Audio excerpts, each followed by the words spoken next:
อาจารย์ปฏิมาศักดิ์นะครับเชียร์บอลนะเวลาถอยเวลาถอยเวลาถอยเวลาถอยถอยถอยถอยถอยถอยถอยยังสั้นถอยลงมามา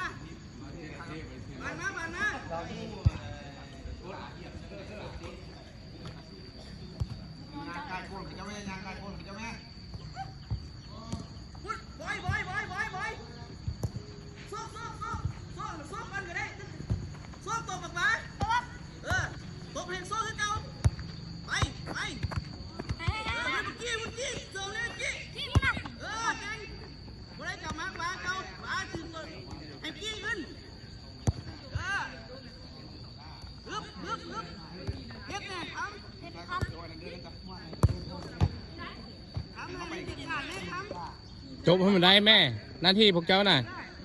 ลักกี้แบบนั้นเจ้าไปแล้วจะเปิดเข้ามาก็ได้ใช่ป่ะขึ้นไปเวลาขึ้นข้อล็อกกระดานยังขึ้นปึ๊บเล่นขึ้นไปปึ๊บรอ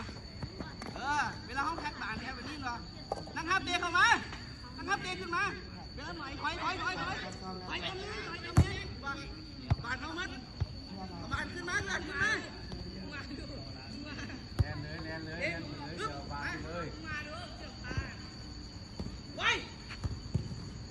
มาขึ้นก็ได้นี่มาขึ้นก็ได้มาขึ้นก่อนมาวุ่นกี้จะสุกมาตัวไปทำไอ้สุกดันขึ้นมาไอ้บอยดันขึ้นมาแม่ดันแม่ง